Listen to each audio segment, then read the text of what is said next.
मेरे पत्रकार साथी हैं बस्तर के, मैं इनसे बात करूंगा। सुनील जरा इधर आइए। इन लोगों के नजरिए से मैंने देखा है, ताहिर हैं, लोकेश हैं, ये सब तो आप उधर तो देख ही रहे हैं, लेकिन ये सब मेरे छोटे भाई हैं और हम लोगों ने 15 साल से नक्सलवाद को बहुत अच्छे से कवर किया है, देखा है। एक एक जंगल में इन लोगों के रास्ते हुए बताए हुए रास्ते पर हम लोग गए। सबसे पहले सुनील, आज हम लोग नक्सलवाद खात्मे का जश्न के तौर पर इस पूरे कार्यक्रम को कर रहे हैं और मुझे लगता है कि बस्तर के विकास में बहुत बड़ा रोड़ा था, ये खत्म होगा। जो गृह मंत्री कमिटमेंट कर रहे हैं उससे आपकी जिंदगी में आपने जो बचपन में देखा है, आपके बच्चे ना देखें, उसमें कितना बदलाव आएगा, क्या लगता है सुनील? देखिए, बदलाव तो जरूर आएगा और जो उन्होंने कहा है कि करेंगे तो वो हो भी रहा है। कई बार हथियारों से जो लड़ाई लड़ने की बातें कह रहे थे और वो हथियारों से कई दफ़ा लड़कर आज जीत हासिल भी कर रहे हैं। आज आपको एक और तारीख बता देता हूँ। आज की तारीख है 4 अक्टूबर। आज ही के दिन अबूझमाड़ के जंगल में एक बड़ी मुठभेड़ हुई थी और अब तक की वो सबसे बड़ी मुठभेड़ थी, जिसमें माओवादी लीडर जो नीति रही है और उसके साथ ही 38 माओवादी थे, उनको सुरक्षा बल के जवानों ने मार गिराया था और ये बड़ा ऑपरेशन था, 3 से 4 दिनों तक चला है। कितने नक्सली मारे गए थे? 38। आज ही 4 अक्टूबर, आज 4 अक्टूबर, आज से ठीक 1 साल पहले। तो ये स्थिति तो है, बदल तो रही है कि अब हथियारों से लड़ रहे हैं और हथियारों पर जीत भी हासिल कर रहे हैं। निश्चित तौर पर हथियार के साथ साथ लोकेश, आप तो पूरे बस्तर में घूमते हैं, बस्तर को बढ़ाने के लिए एक तो बंदूक की लड़ाई हो ही रही है, लेकिन विकास की जो रफ्तार है उसको भी मुझे लगता है बहुत तेजी से बढ़ाना होगा, क्योंकि बस्तर बहुत पिछड़ा रह गया इस माओवाद के चक्कर में। देखिए ज्ञानंद जी, सबसे बड़ी बात यह है कि बस्तर वाकई काफ़ी पिछड़ा हुआ है और सरकारें ये दावा करती है, सरकारें कहती है कि बस्तर में नक्सलवाद है, नक्सलवाद का जब सफाया होगा तो उसके बाद बस्तर का विकास होगा। आप सफाया कर रहे हैं। यदि 2023 से पहले की हम बात करें तो बस्तर में सबसे ज़्यादा तस्वीरें आती थी हमारे जवानों की, जो शहादत होती थी जवानों की। चाहे आप ताड़मेटला की घटना देख ले, रानी बोदिली की आप घटना देख लिए, जवानों की लाशें पड़ी होती थी, शहादतें होती थी।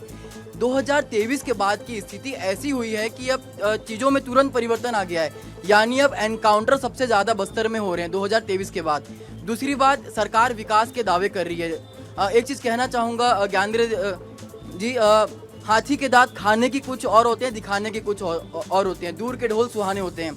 आप रायपुर में बैठे हैं, रायपुर में बैठ के आप बस्तर को देख रहे हैं, लग रहा है कि बहुत विकास हो रहा है, क्योंकि बड़े बड़े पोस्टर। नहीं, मैं देखिए, मैं आज विकास की, मैंने तो आपसे प्रश्न ही यही कहा कि बस्तर में विकास की गति को बढ़ाना होगा। मैं ये बिल्कुल नहीं कह रहा हूँ, रायपुर में तो 15 साल से आ रहा हूँ लोकेश, मेरी तो पूरी जवानी बस्तर में बीती है और मुझे लगता है कि मैं जितना बस्तर कवर किया हूँ रायपुर से आके, मैं बहुत बड़ा दावा नहीं कर रहा हूं, लेकिन मैंने 17 दिन अंदर जंगलों की खाक छानी है। तो मैं ये बिल्कुल नहीं कह रहा हूं कि बस्तर में विकास की बयार बह रही है, गंगा बह रही है, राम राज्य आ गया ना, लेकिन जो बदलाव हो रहा है, नक्सलवाद खत्म होगा तब विकास की रफ्तार बढ़ेगी। मेरा कहने का मतलब ये। ताहिर, हाँ आप अपनी बात पूरी कर लीजिए, फिर ताहिर के पास जाऊं। जी देखिए, आपने जिस तरह से कहा कि बदलाव आएगा, यहाँ के युवाओं को आपको साधना सबसे ज़्यादा ज़रूरी है, युवाओं को आपको रोजगार देना सबसे ज़्यादा ज़रूरी है। यदि यहाँ के जो युवा हैं, पढ़े लिखे युवा हैं, यदि आप उनको रोजगार देंगे, यदि आप उनके लिए यदि कुछ काम करेंगे तो संभवतः बस्तर की तस्वीर बदलेगी, बस्तर के हालात जरूर बदलेंगे। मुझे लगता है हर चीज का स्टेप बाय स्टेप ही सुधार होता है। आज जो सबसे बड़ी चुनौती है, पहले उसको खत्म करना होगा, इसके बाद स्टेप बाय स्टेप।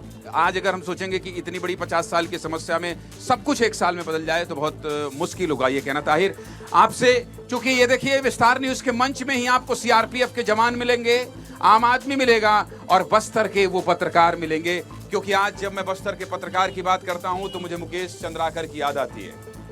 मैं मुकेश चंद्राकर को इसलिए याद करना चाहता हूं क्योंकि हम लोग जब कवर करते थे जाके बीजापुर में, अंदरूनी इलाकों में, जब मैं यहाँ आता था तो संजय से बात होती थी तो संजय कहते थे कि मुकेश चंद्राकर के पास चले जाइएगा, मैं फोन करके बात कर लेता हूँ। तो आज मुकेश चंद्राकर हम आपको मिस कर रहे हैं, क्योंकि बस्तर के पत्रकारों से बात कर रहा हूँ तो बस्तर के पत्रकार में आप बहुत अजीज रहे हैं मेरे, इसलिए आपका जिक्र करना भी नहीं भूलूंगा।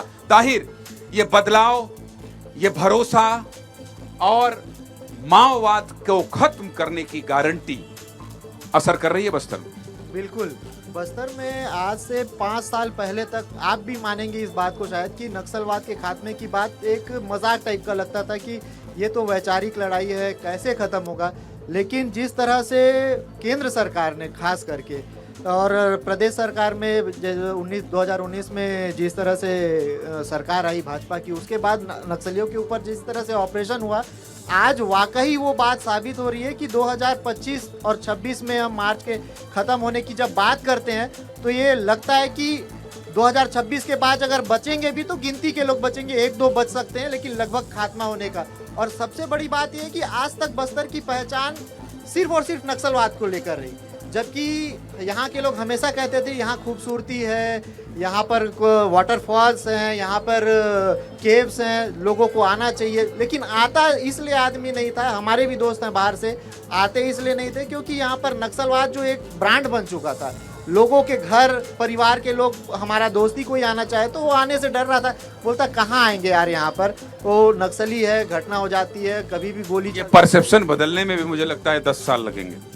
नहीं, ये अब बदलने लगा है, वाकई बदलने लगा है, यही मैं सुनना चाह रहा था आपसे।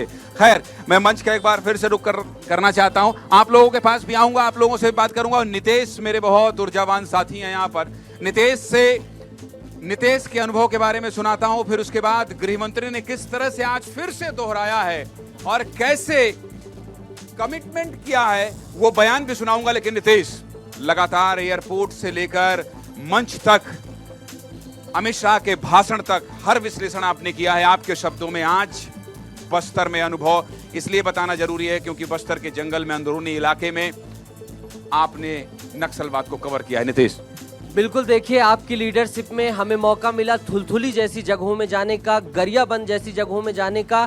सिर्फ ये मौका ये नहीं था कि जाकर हम सिर्फ औपचारिकता पूरी कर ले, बल्कि जवानों का जो संघर्ष होता है, जिन जवानों से आज आप बात कर रहे थे, उनके शौर्य, साहस और पराक्रम की कहानी बताएं।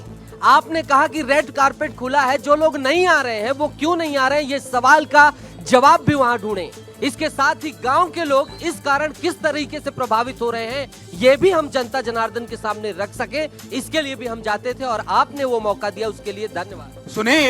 सुनील, आपने कहा ना आज ही के दिन 38 नक्सली मारे गए थे। आप ही ने कहा कि नीति मारी गई थी।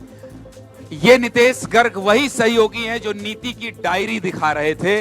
आप साथ में गए थे, नीति की डायरी दिखा रहे थे। आज ये बहुत ऐतिहासिक दिन है। मुझे ये लगा था कि ये शो करेंगे, बातचीत जो है कितने देर तक चलेगी, लेकिन जब अब शो कर रहा हूं तो मुझे लग रहा है कि एक आध घंटे भी कम पड़ जाएगा। नीति जो मारी गई थी, आप वहां पहुंचे थे, कितना कठिन वो रास्ता था। आज के दिन 38 नक्सली मारे गए थे। संजय, बिल्कुल, देखिए ज्ञानेंद्र जी, और हमने उन डायरीज में देखा है, बताइए कॉन्स्टिट्यूशन ऑफ इंडिया की पढ़ाई वो कर रहे हैं, लेकिन गांव के भोले भाले बच्चे नहीं पढ़ पा रहे हैं, वो संविधान नहीं थाम पा रहे हैं। ये चुनौतियां दिखाई, खात्मा तो दिखाया ही। इसके साथ आज मैं बार बार आपको नमन करता हूं, प्रणाम करता हूं, जो आप इस कदर जो है मौका देते हैं और कमिटमेंट ले लेते हैं। कल आपने कहा था कि जब यहाँ की धरती में गृह मंत्री अमित शाह उतरेंगे, पहली तस्वीर हम दिखाएंगे, वो हमने दर्शकों को दिखाया। एक चीज और बोलूंगा, आज मुख्यमंत्री बस सेवा योजना की शुरुआत हुई है। सोचिए आप, जिनकी 15 साल आपने संघर्ष में जिन जिन लोगों पर गए, गांवों तक गए, आज लगभग 25 रूट में 250 गांवों को कनेक्टिविटी मिलने वाली है। कितनी बड़ी बात है। पैरों के आपने छाले दिखाए हैं, चप्पलें दिखाई कि 40-40 साल चप्पल नहीं पहने, आज वो चप्पल पहन रहे हैं। जगरगुंडा की सड़कों से आ रहे हैं और जो हिडमा का गांव है पुवर्ती, वहां की सड़कों से शहर तक जुड़ेंगे, तो बदलाव की ये बहुत बड़ी बात है। इसके साथ ही जो गृह मंत्री अमित शाह ने तमाम योजनाओं की बात कही कि 300 रुपए में धान खरीदी हो रही है, वो लाभ यहाँ भी मिले, यहाँ के लोगों को भी तमाम चीजें मिलना चाहिए। शांति वार्ता का आपने इतना बड़ा पूरा जो है सामने रखा। उसके बाद आज एक बार फिर से आह्वान जो किया गया कि तमाम जो यहाँ के ग्रामीण आए हैं, अब एक चीज आप और देखिए, जो बस्तर दशहरा में तमाम समाज के लोग थे, छत्तीसगढ़ की सियासत के लिहाज, संजय इनको चुनाव लड़वाओ, ये शांति नहीं हो रहे हैं, इतना बढ़िया भाषण दे रहे हैं, हमको भी सुनने का मन कर रहा है।